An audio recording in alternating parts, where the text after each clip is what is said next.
오늘의 말씀은 요한복음 8장 32절입니다. 요한복음 8장 32절입니다.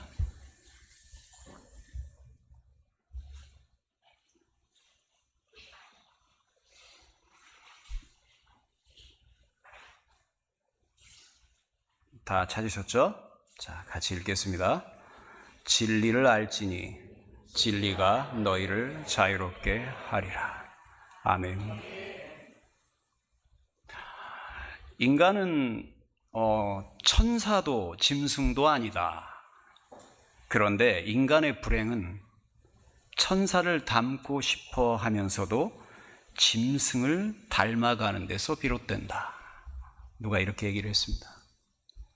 우리의 왜 그 모습을 보면 말입니다. 사실 동물들하고 별반 다르지 않습니다. 우리가 직립보행을 한다 뿐이지. 제가 제일 싫어하는 게 원숭이입니다.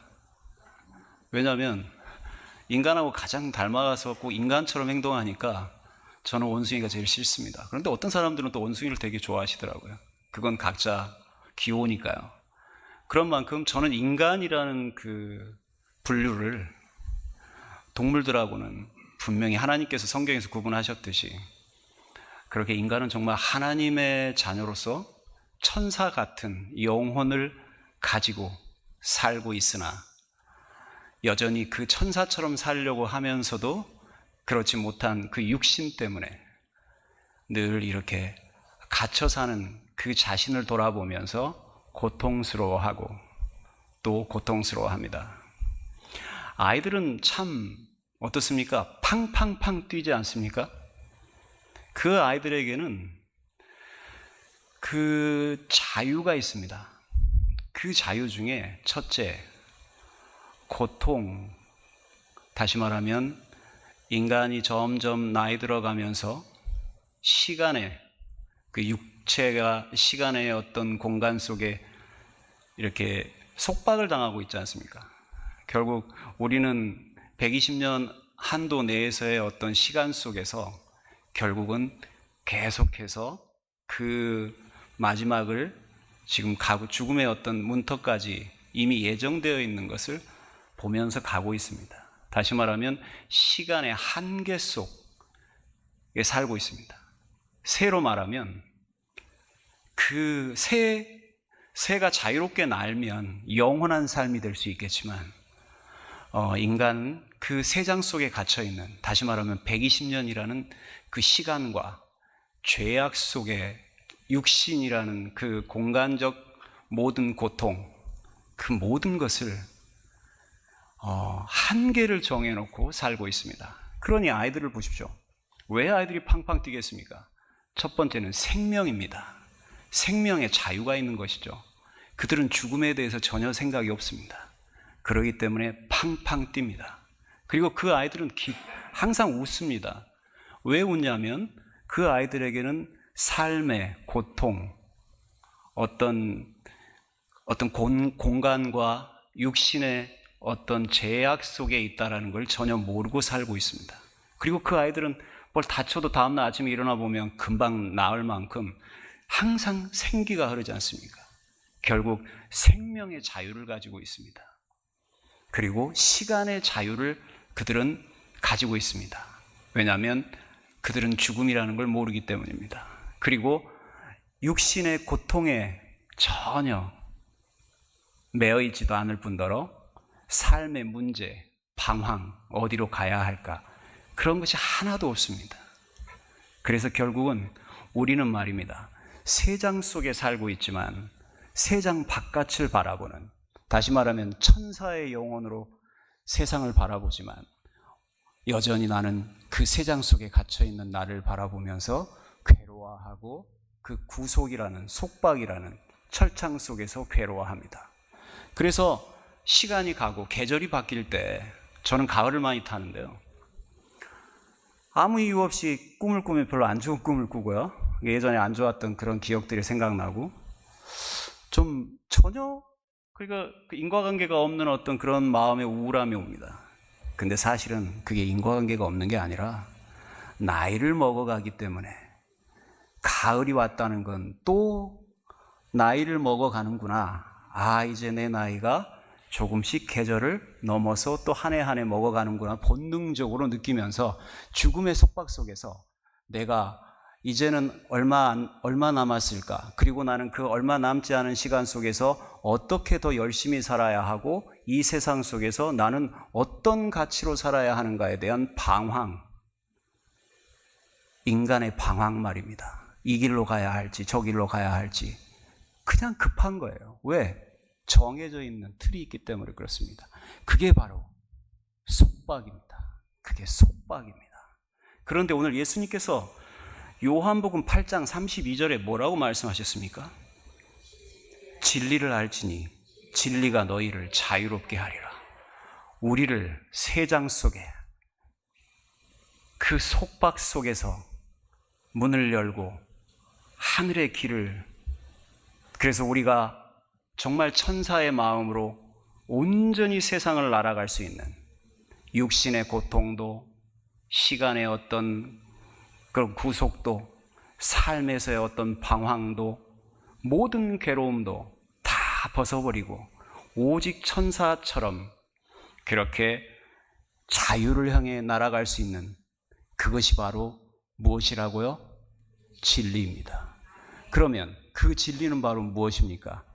내가 길이요 진리요 생명이라. 결국 우리는 예수 그리스도만이 우리를 이 세상의 속박 속에서, 육신의 속박 속에서, 시간의 속박 속에서 우리를 온전하게 해방시킬 수 있는 것입니다.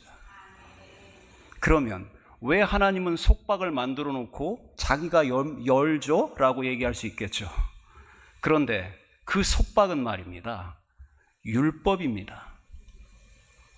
우리가 하나님의 말씀을 지키지 않았기 때문에 그 율법이 세상을 만들어버린 것이죠. 우리가 아담과 하와가 하나님의 말씀을 들었다면 쫓겨나지도 않았을 것이고, 그렇게 됐다면 하나님의 말씀을 지켰다면 세상이란 자체가 없었을 것입니다. 그런데 이 땅에서조차도 우리는 우리 스스로가 그런 율법으로 하나하나 얽히고 매듭을 서로 엮어서 나의 세상을 만들고 있는 것이죠. 결국은 우리가 우리의 세상을 만들어서 한계를 만들고 고통 안에 있으며 자유라는 것을 꿈꾸지만 나의 육신은 여전히 동물들처럼 그렇게 속박되어 있다라는 고통 속에서 절규하는 것입니다. 그럴 때 예수님께서 나는 길이요 진리요 생명이다 라고 얘기를 하시면서 이렇게 말씀하시죠. 나는 길이요 할 때 나는 무엇이다 라는 말은 출애굽기 3장 14절에 나는 스스로 있는 자다 라고 하나님께서 모세에게 하신 말이 있지 않습니까? I am who I am. 세상을 창조하시고 속박을 유일하게 해결하실 수 있는 분, 그분이 바로 여호와 하나님인 것처럼 예수 그리스도께서 에고 에이미, 나는 무엇이다. 다시 말하면 똑같이 여호와 하나님께서 말씀하신 것처럼 나는 길이요 진리요 생명이라고 말씀하실 때 그 말씀은 사람이 말하는 것이 아니라 하나님께서 직접 말씀하신 것입니다. 결국 에고에임이 나는 길이요 진리요 생명이다라고 할 때 그 예수 그리스도의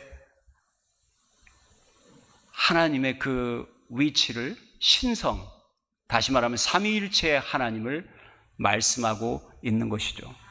이 말을 할 때 사실은 제자들이 어디로 가야 할지 방황하고 있을 때입니다. 무슨 말이냐면 예수님께서 이제 십자가를 져야 할 어떤 상황에 점점 다가가고 있음을 제자들이 인식을 하고, 내가 가는 곳을 너희는 갈 수 없다라고 얘기할 때 거기가 어딥니까? 라고 얘기를 하면서 예수님께서 이제 말씀을 해주시지 않습니까? 다시 말하면 이 제자들 입장에서 그 말씀을 들었을 때는 어디로 가야 할지, 진짜 나의 주를 이제는 잃어야 할 상황이 됐으니 얼마나 이게 고통스럽고 황당하겠습니까? 여러분들의 삶 속에서 무언가를 진리를 찾은 것처럼 찾았는데 그분이 갑자기 나를 떠나신다고 했을 때 어디로 가는지를 모르는 그런 상황에서 얼마나 두렵고 황당하며 그 스스로 뭐라고 할까요? 말할 수 없는 어떤 자괴감에 들겠죠. 그런 상황에서 에고에임이라고 하시면서 길이요 진리요 생명이니라고 얘기를 하신 겁니다. 그리고 이제 너희들에게 내가 하늘에 가서 너희의 거처를 마련하고 오겠다라고 약속을 하시죠. 그러니까 말입니다. 우리의 삶도 그렇습니다. 주님을 믿지만 그래도 우리가 방황하고 있을 때가 있지 않습니까? 주님은 분명 계시는 것 같은데 내가 세상 속에서 괴로워하고 있어요. 어디로 가야 할지 불안하고 지금 내 상황이 제대로 가고 있는 건지도 모르겠고 속박된 어떤 구속된 그리고 육신의 고통, 시간적인 제약 말은 가능하다고 하는데 막상 삶은 불가능한 것들 투성이고 이러한 상황에서 주님께서 이렇게 위로의 말씀을 주고 계시는 것입니다. 어떤 할아버지하고 손자가 호수에 가서 낚시를 했어요. 그러면서 손자하고 할아버지하고 친하니까 막 얘기를 해요. 그런데 이제 여자들은 왜 지렁이를 싫어해요? 하고 물어보고 할아버지가 이런저런 얘기하고 손자가 또 이런저런 얘기를 해요. 그런데 손자가 갑자기 할아버지한테 이렇게 얘기를 해요. 할아버지, 하나님을 본 사람 있어요? 하고 이렇게 물어봤어요. 그러니까 그 할아버지께서 이렇게 답변을 했어요. 나는 이제 다른 건 하나도 안 보이고 하나님만 보여.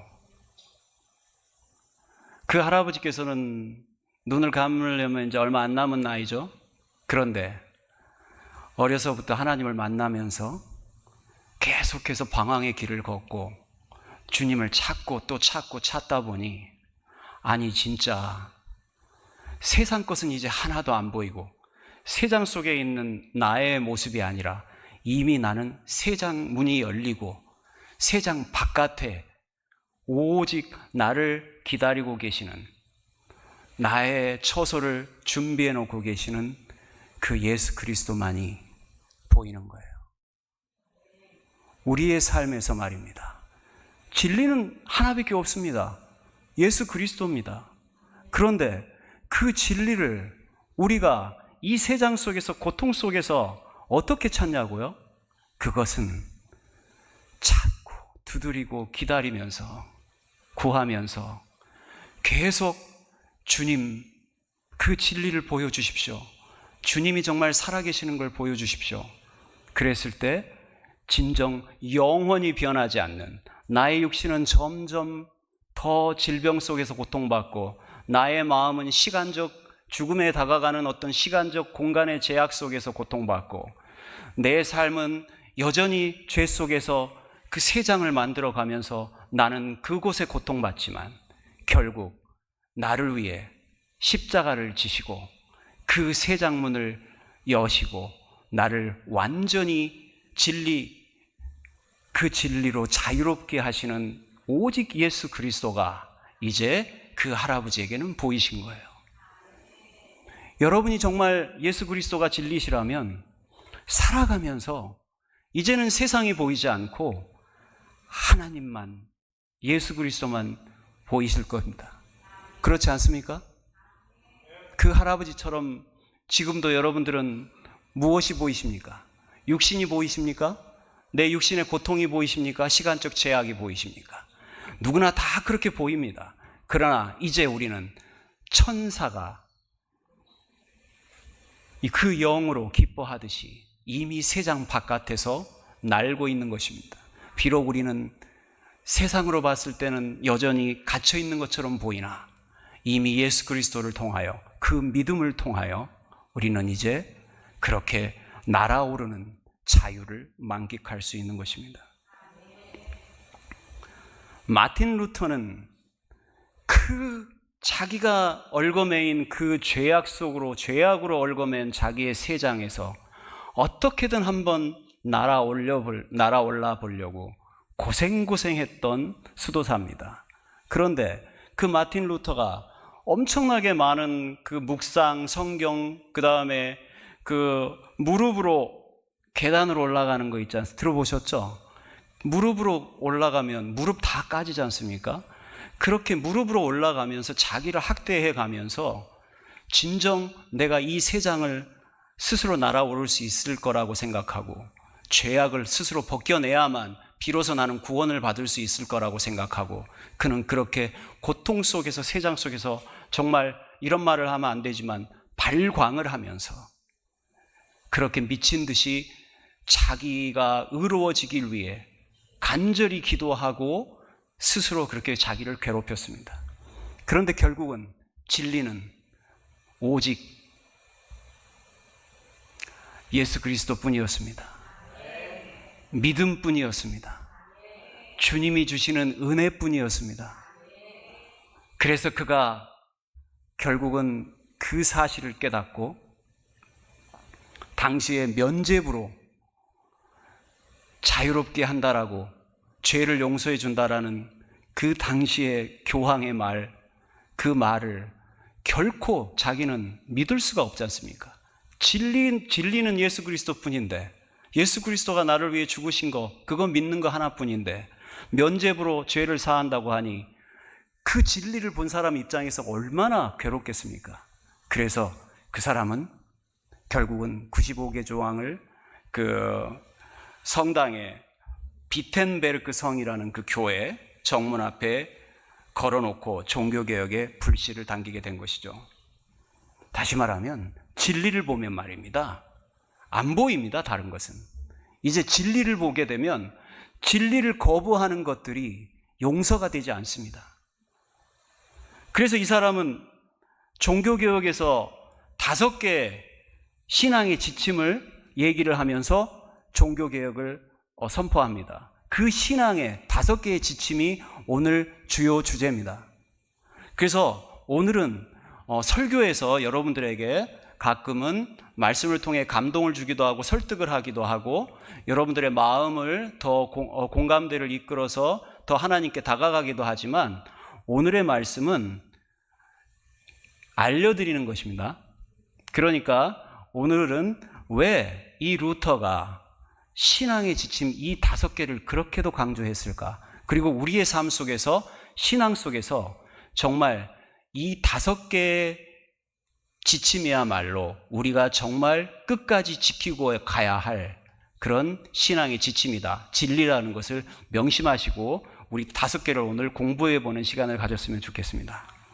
첫 번째, 5개를 이제 5대 솔라라고 합니다. 솔라라고 하면은 유일한 이런 뜻을 갖고 있습니다. 그래서 5개의 솔라가 있는데 라틴어인데요.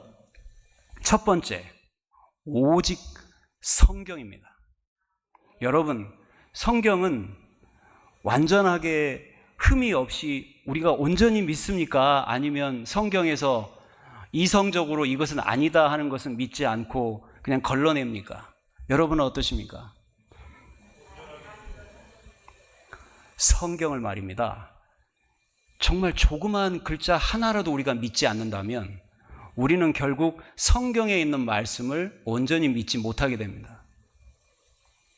성경의 말씀이 창세기 1장 1절부터 마지막 요한계시록까지 정말 모든 구절에 있는 모든 말씀이 성령에 감동된 하나님의 말씀이라는 것을 믿었을 때 그때 비로소 성경에 있는 말씀을 진리라고 믿고 그 말씀 하나하나를 읽을 때마다 내 삶이 살아나고 자유가 열립니다. 그런데 말입니다. 성경이라는 것을 조금이라도 의심을 하고 이성적으로 생각한다면 우리는 이미 그 성경을 진리의 문이 아니기 때문에 그냥 간단하게 생각합니다. 기도보다 못하게 생각합니다. 기도가 더 낫다고 생각하죠.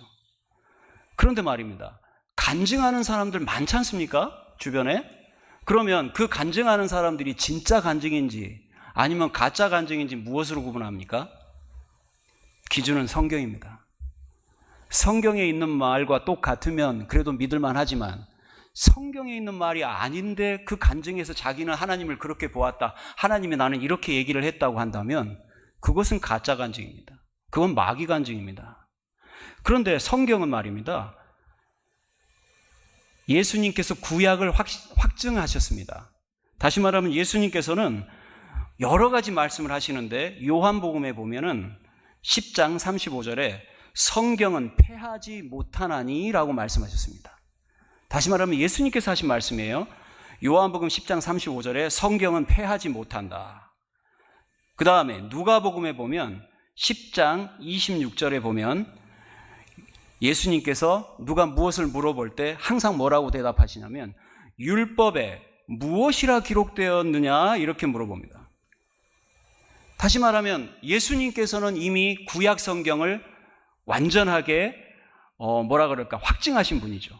그렇다면 신약 성경은 무엇입니까? 신약 성경은 엄청나게 많은 한마디로 말하면 제자들을 통해서, 그리고 그 당시 초대교회의 그 성도들을 통해서 서신들이 왔다 갔다 했지 않습니까?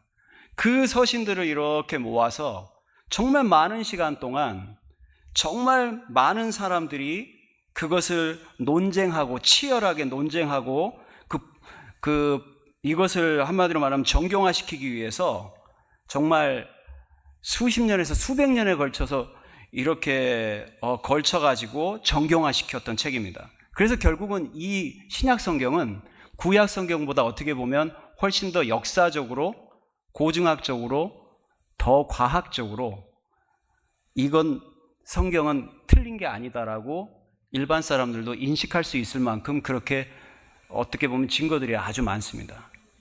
그러니까 결국은 수천 년 동안 66권이라는 성경을 하나님께서 그 한 권, 오직 한 권만이 이 지금 기독교 안에서 유일한 그 진리로 가는 책인데, 하나님께서 만약에 그 성경을 조금이라도 틀리게 만드셨겠습니까? 그 성경을 만들 때 말입니다. 그리고 그걸 고민하고 그 수천 년 동안, 수백 년 동안 정교화시키는 과정에서 하나님께서 함께하지 않으셨겠습니까? 함께 하셨습니다. 그렇기 때문에 우리가 이 성경을 온전하게 믿는 것입니다. 그래서 그 루터가 5개 솔라를 얘기하는데 첫 번째가 솔라 스크립투라. 한번 따라해 보시겠습니까? 솔라 스크립투라. 오직 성경이라는 뜻입니다. 그 다음에 두 번째는 솔라 크리스투스. 자, 이건 크리스투스는 예수 그리스도를 말합니다. 그래서 오직 그리스도를 말하는 것입니다. 그 다음에 세 번째로 솔라 그라티아, 오직 은혜라는 뜻입니다. 그리고 솔라 피데, 솔라 피데는 오직 믿음이라는 뜻입니다. 그리고 마지막으로 솔리데오 글로리아, 이것은 오직 하나님께 영광을 말하는 것입니다. 여러분, 우리가 하나님께 영광을 위해 살지 않습니까? 주기도문을 보면 모두가 다 하나님의 영광에 관한 얘기입니다. 그리고 우리가 먹고 마시는 문제는 사실 뒤에 이렇게 잠깐 나옵니다. 그리고 이제 우리의 죄를 사하는 문제에 대해서 나오죠. 그 나머지는 모두가 하나님의 영광에 대해서 나옵니다. 예수 그리스도께서는 오직 하나님의 영광을 위해서 살아라 이렇게 말씀하고 계십니다. 그런데 그러면 말입니다, 우리는 이 땅에서 이 삶을 살면서 그러면 영광만 위해서 산다라는 게 결국은 날마다 하나님께 예배하고 하나님을 위해서 그냥 기도하고 말씀 보고 이러라고 하시는 겁니까? 결국 그건 아닙니다. 우리의 삶에서 우리가 하나님께 영광을 드릴 때 말입니다, 요한복음을 보면은 한번 찾아보시겠습니다. 바로 뒤에 있어요. 13장에. 지금 우리가 14장을 봤으니까요. 요한복음 13장을 보시면 31절하고 32절을 한번 읽어보겠습니다. 요한복음 13장 31절부터 가볼게요. 자, 시작. 그가 나간 후에 예수께서 이르시되 지금 인자가 영광을 받았고 하나님도 인자로 말미암아 영광을 받으셨도다. 만일 하나님이 그로 말미암아 영광을 받으셨으면 하나님도 자기로 말미암아 그에게 영광을 주시리니 곧 주시리라. 우리가 하나님의 영광을 위해 살면 말입니다. 하나님이 우리를 통해 영광을 받으시면 그 영광이 하나님께서 다시 우리에게 주시는 것입니다. 다시 말하면 우리가 하나님의 영광을 위해 살지만 사실은 그 영광이 자녀의 영광이 되는 것입니다. 그래서 우리는 오직 하나님께 영광을이라고 얘기하신 그 예수님의 그 말씀처럼 우리가 진정 하나님의 영광만을 위해 살 때 오히려 나의 삶에 주님께 영광을 드릴 수 있는 일들이 계속해서 일어납니다. 그게 일명 축복이 될 수도 있겠죠. 그래서 결국은 우리는 이렇게 5개, 오늘 중요한 거 5개 제가 다시 한번 말씀을 드릴게요. 오직 성경, 오직 그리스도, 오직 은혜, 오직 믿음, 오직 하나님께 영광, 이 5개를 우리가 항상 진리라고 생각하고 살았을 때 결코 흔들리지 않습니다. 하지만 이것을 떠난 다른 것을 진리로 가져온 그런 이단들 있지 않습니까? 예수님이 아니고, 예를 들어서 예수님이 아닌데 오경을 믿는 종교가 어디 있죠? 이슬람교지 않습니까? 기독교하고 이슬람교는 지금 말입니다, 숫자가 비슷한데 제가 전번에도 말씀드렸다시피 이슬람교가 지금 기독교 숫자를 넘어서고 있다고 하죠. 그런데 우리 지금 나라에도 말입니다, 그 이슬람의 코란, 그 코란을 들고 다니는 사람들, 그리고 이슬람 그 라마단을 섬기고 일을 안 하는 사람들, 날마다 그렇게 그 성전을 향해서 기도하는 사람들이 엄청 많은 거 아시죠? 저희들 지금 토스트 전도할 때 우리가 햄을 넣지 않습니까? 그런데 햄을 넣어서 이렇게 드리면 돼지고기 들어갔냐고 물어봅니다. 한두 명이 아니에요. 그 얘기는 무슨 말이냐면 엄청나게 많은 이슬람 사람들이 지금 우리나라에도 들어와 있습니다. 유럽의 말입니다, 영국이나 프랑스나 그런 지금 그 선진국들이 왜 지금 고통받고 있는지 아시죠? 그들이 원래 기독교 문화 사람들이었는데 그 이민들을 받았지 않습니까? 근데 그 이민들이 전부 다 이슬람 사람들입니다. 그래서 그 사람들이 그 교회 문화 속에 들어가서 이슬람화 시켜버립니다. 이 이슬람 사람들이 왜 무섭냐면요, 처음에 들어갈 때는 아주 화평하게 들어갑니다. 우리 같은 하나님 믿잖아.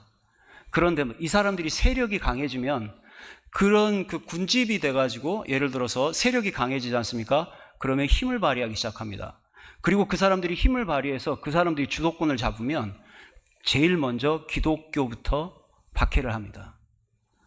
그리고 이슬람은 칼을 들고 종교를 이게 전파하기 때문에 거의 그 지금 순교하고 있는 많은 사람들, 지금 여러분들은 어떻게 생각하십니까? 순교자들이 지금 점점 줄어들고 있다고 생각하십니까? 아니면 지금 세계적으로 순교자들이 점점 늘어나고 있다고 생각하십니까? 통계로 보면 순교자들이 늘어나고 있습니다. 다시 말해서 우리는, 기독교는 점점 줄어들어가고 이슬람은 점점 커져가고 있습니다. 이슬람만 뿐입니까? 지금 우리나라를 망하게 한 이단들이 얼마나 많습니까? 통일교, 신천지, 그리고 얼마나 많이 있습니까? 그런데 그 사람들 한번 모여서 그 집단으로 예배 드리는 거 보셨습니까? 상상을 못할 파워를 가지고 있습니다.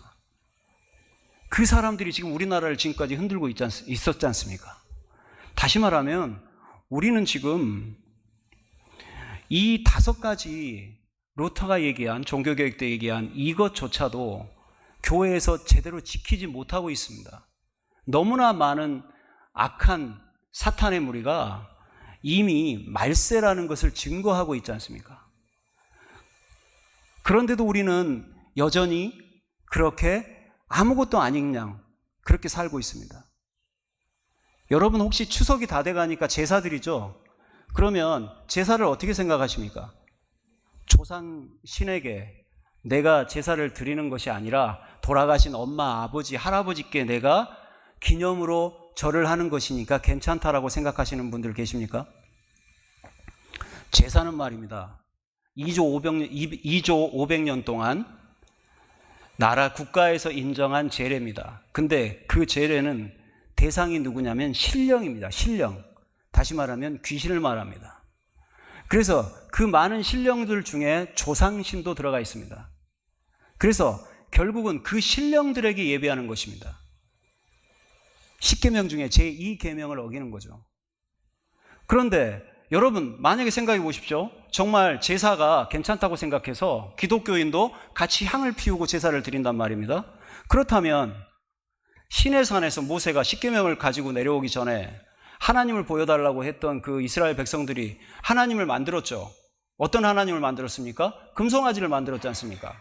그들은 어떻게든 자기들을 이끌어온 애굽에서부터 이렇게 홍해를 건너서 이끌어온 하나님을 보고 싶었는데 모세가 안 보이니까 대신 만들어 달라고 했는데 송아지를 만들었지 않습니까? 근데 그들은 그 송아지를 갖다가 어떻게 생각했냐면 자기 하나님이라고 생각했어요. 근데 하나님은 진노하셨지 않습니까? 왜? 그 송아지는 하나님이 아니시지 않습니까? 우리가 제사를 드릴 때 향을 피우고 제사를 드리는 건 온전히 신령에게 드리는, 귀신에게 드리는 제사인데 내가 아무리 그것을 귀신에게 드리면서 내 엄마 아버지에게 제사를 드린다고 예배를 한다면, 그리고 같이 절을 한다면 우리는 시내산에서 그 송아지에게 하나님이라고 예배하는 사람들과 무엇이 다르겠습니까? 그래서 이러한 정말 하나님께서 주신 성경 안에 주신 그러한 맥들을, 진리들을 결코 우리는 어겨서는 안 되는 것이죠. 그 제사 때문에 2만 명이 넘는 사람들이 조선시대에 순교했습니다. 그랬는데 그 2만 명이 넘는 조선에서 우리 기독교 천주교인들이 순교를 했음에도 불구하고 1940년도에 교황이 제사는 조상신이 아니라 부모에게 드리는 거니까 괜찮다 하고 칙령을 내렸어요. 그랬더니 우리나라에서 바로 어떻게 했습니까? 제사를 드려도 된다 하고 천주교에서 공포를 했어요. 그래서 사람들이 전부 다 담배도 피워도 되고 술도 먹어도 되고 제사도 드려도 된다고 하니까 교회에 다니는 사람들이 가족들하고 싸우기 싫으니까 전부 다 천주교로 가버렸어요. 근데 지금까지도 제사를 드리고 있어요. 그런데 그 제사가 신령에게 드리는 제사라니까요. 원래가. 그런데 내가 신령에게 아니고 부모에게 그냥 드리는 제사라고 생각하면서 향을 피우고 절을 하는 것이 그게 과연 옳다고 생각하십니까? 우리가 진리 하나하나를 성경에 있는 그대로 지키지 않으면서 타협해 가면서 괜찮아. 나는 이렇게 생각하니까 괜찮아. 나는 이 송아지, 황금 송아지가 하나님이라고 생각하니까 하나님이잖아. 괜찮아. 라고 생각하는 것과 다르지 않을 것입니다. 기독교가 가장 끔찍한 일을 저지른 게 바로 그것입니다. 일제시대에 기독교에서 기독교가 말입니다. 신사참배했지 않습니까? 신사참배는 일본의 천황을 신격화시키고 그들의 그 조상들에게 제사 드리는 겁니다. 그리고 야스쿠니 신사참배는 거기 플러스 알파 해가지고 나라에 목숨을 바친 그런 애국자들과 합해가지고 그 제사를 드리는 거 아닙니까? 그런데 우리나라는 기독교가 그것을 인정하고 일본 순사들이 이렇게 옆에서 호위하는데 목사님들이 단체로 가서 그 신사참배를 했어요. 이게 바로 타협입니다. 그 타협하지 않고 목숨을 버린 주기철 목사 같은 분들이 계시지 않았습니까? 여러분은 이 진리 속에서 그냥 말로만 진리로 살 것입니까? 아니면 정말 루터가 말한 이 5개의 진리, 제일 먼저 성경부터 시작해서 이 5개의 진리 가운데 무엇 하나도 타협하면 안 된다라는, 오히려 타협하기보다는 나의 목숨을 걸겠다라고 그렇게 할 만한 신앙을 가졌을 때, 그때 비로소 새 장 속에서 나올 수 있습니다. 여러분은 지금 무엇과 타협하고 계십니까? 무엇과 타협하고 계십니까? 하나님 영광을 위해 사시는 것입니까? 나의 삶의 어떤 이 땅의 삶에서 하나님을 통해 무언가 받기를 원하십니까? 영광을 드린 자에게 영광을 주신다고 했습니다. 여러분은 지금 머릿속에, 삶 속에 어떤 고민을 가지고 계십니까? 내가 하나님께 영광을 어떻게 드릴 건지 그걸 고민하고 계십니까? 아니면 내가 남은 삶 동안에 어떻게 살 것인가? 내가 뭘 하고 좀 더 자유롭고 좀 더 즐겁고 아니면 좀 더 계획적으로 멋있게 살 것인가 생각하십니까? 진리는 하나입니다. 진리는 변하지 않습니다. 진리는 영원합니다. 그래서 하나님만이 진리십니다. 그러니 우리가 이 성경부터 시작해서 하나님의 영광을 위해서까지의 그 5가지의 진리처럼 여러분의 삶 속에서 진정으로 온전히 내가 하나님만을 위해 세상 모든 것을 다 버리고 살아갈 때, 그때 비로소 여러분이 하나님께 영광을 드릴 수 있을 것이며 하나님께서 영광으로 여러분을 맞이할 것입니다. 기도하시겠습니다.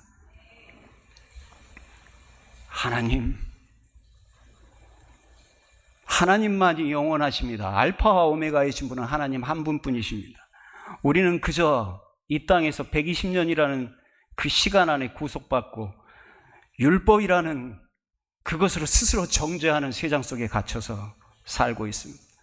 그러나 이제 하나님 예수 그리스도를 통하여 우리의 죄를 사하여 주셨고 이제 새 장의 문을 열어주셨습니다. 이제 우리가 그 진리 속에서 자유롭게 주님을 향해 날아갈 수 있게 하여 주시옵소서. 거룩하신 우리 주 예수님 이름으로 기도합니다. 아멘.